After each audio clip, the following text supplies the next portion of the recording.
Hello. Hello and welcome to Dungeons and Hyperlinks, a presentation by Jens Ohlich and Nika Bertram about interactive fiction novels, basically text-based role-playing games. Well, have fun. Yeah, thanks for the introduction. We're going to talk about something that, may result in some of you leaving the room because it's going to be about literature, and some of you might want to leave to play with your technical gadgets. We're okay with that, but we think we're on a mission to bring something of the arts to the geeks as well. So enjoy. My name is Jens Ohlich. I've been involved in the CCC for some years now. I think it's 17 years, and with me, and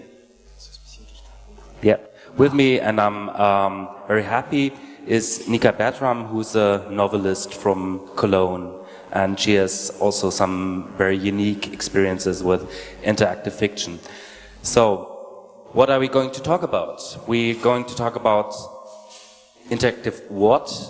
It's interactive fiction. Most people nowadays know them as text adventures. And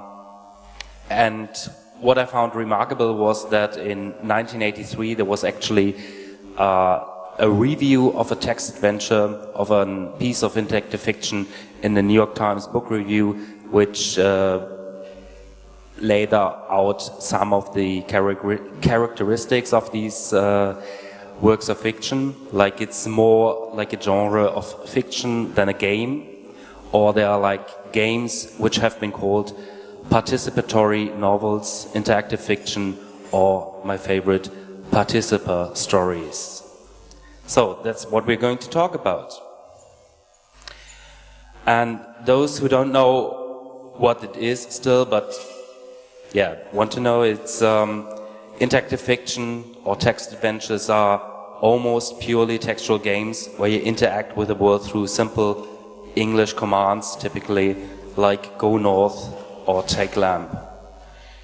There are interactive fiction pieces in other languages other than English, but they're not as widespread. Personally, I can say I learned a lot of my English through interactive fiction and text adventures.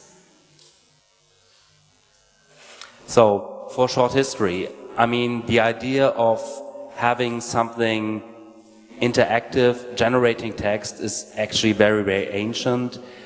If you want to stretch the definitions a bit, you could go back to things like the I Ching, the fortune-telling method, algorithmic method that was used in ancient China.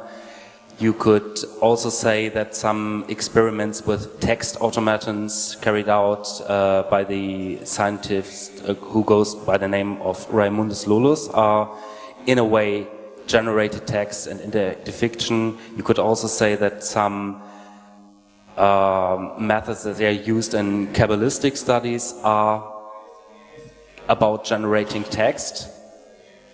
But the most clear ancestors of what we now know as interactive fiction or text adventures are game books that are, at least in the English-speaking world, known as Choose Your Own Adventures. These were books where a story was told, and then at some points of the story you were given a choice, like if you want to go to the beach, read at page 178, or if you want to climb the tree, go to page 220.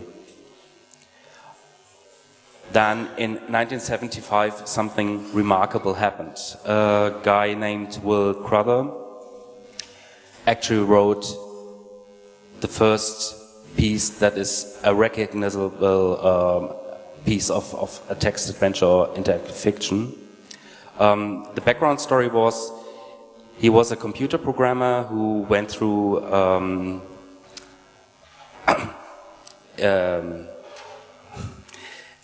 who had a family crisis, and he was missing his two daughters, and in order to get into contact with his two daughters, he did what every geek would do. He wrote a computer game for them that would run on the forefather of the internet on the ARPANET, on a mainframe, on a PDP-10 written in Fortran, because he had another hobby, which was exploring caves in America, and he took his daughters on some of these expeditions.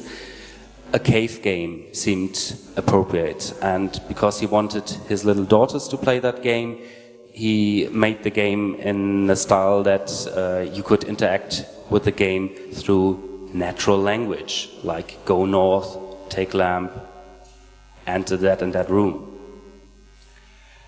And because at that time and age, copyright wasn't such an issue as it is today, that game spread throughout universities in the US and was modified, and most universities had their own copy of that game called Adventure at some point.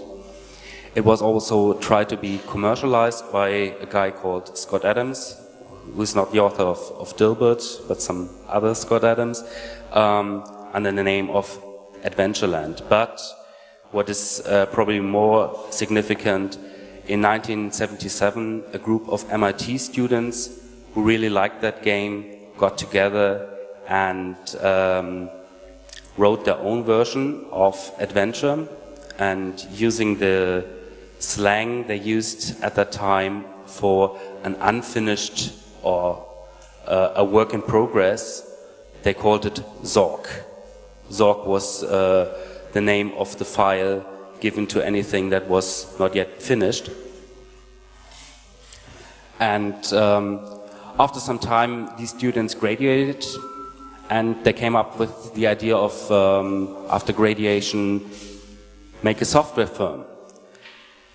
Of course, they wanted to write real software, stuff like databases or applications for companies, but what they really had at that point was that little computer game, and they said, well, let's start with that one, and then eventually we will do real stuff afterwards. Little did they know that for the next 10 years they would be writing text-based computer games, very much like Zork. Infocom is actually very interesting. Some of the classics that they published are still played today. Zork I already mentioned, which is a game where you go through an underworld. It's one of these dungeon games. Even more interesting is a collaboration they did with the late British author Douglas Adams, who actually participated with programmers at Infocom writing an interactive fiction version of his Hitchhiker's Guide to the Galaxy. Also, there's a work by Infocom widely recognized as a masterpiece called Trinity. Trinity starts with you being an American tourist in London on the eve of World War III, which is about to break out, and you have to travel to time and space to prevent that World War III. There's another interesting work called Mind Forever Voyaging by Infocom, where you play an artificial intelligence who is programmed to test out various political models in a future world and see how these various political models would work out in reality.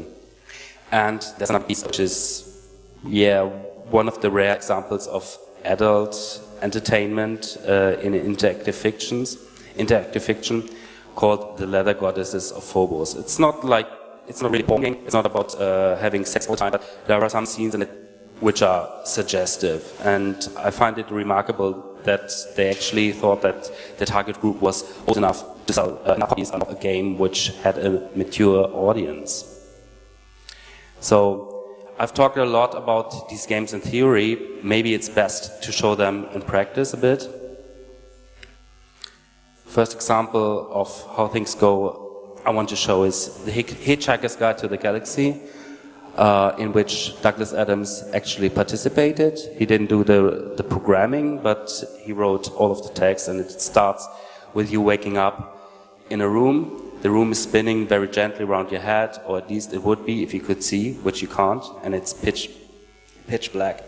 Now, interesting about this game is, even if you know the novels, even if you heard the radio plays, this game is yet another iteration of the story that is told in The Hitchhiker's Guide to the Galaxy.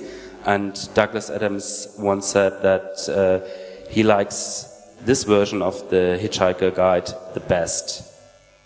So, what do you do at this point? You turn on the light. Thank you. This is getting really interactive. So, good start to the day. Pity it's going to be the worst of your life. The light is now on. And then you see the bedroom. The bedroom is a mess, and lots and lots of items are mentioned which you can take and which you need in the further course of the game.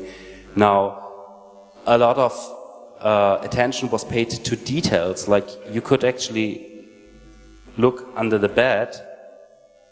Oh no, I'm still in the bed, I have to get up first.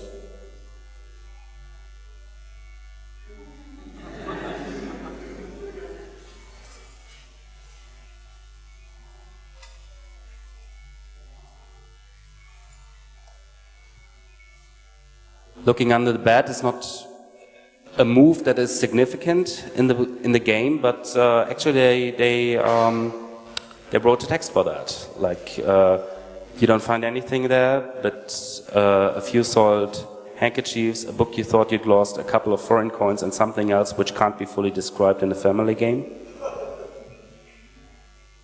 So this is basically how you play interactive fiction. The next steps would be getting something to wear.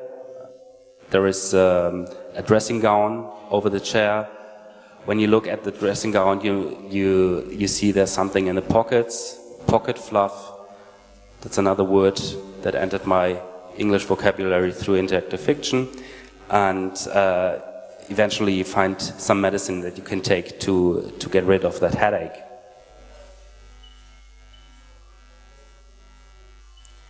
Now, another example I want to show is from the Leather Goddesses of Phobos I mentioned before. First gives you a disclaimer that some of the material in the story may not be suitable for children. And then it goes on and says, yeah, if you don't like that, flip out the disc now and drive evidence in hand to your dealer, your lawyer, or your favorite repression-oriented political. But if you actually choose to play the game, then it starts like this. You're in a bar in Ohio, and the time is 1936. Now, what I find remarkable about this game is it can be played in two variations. You can either play it as a female or as a male character. It would be boring to just ask the player to say, what is your gender? So they start with you having to pee. And you have to go to the toilet. And depending on which toilet door you use, the gender of your character is determined. Actually, if you play through the game, you will meet someone, and that person will have a different name depending on what gender you initially chose.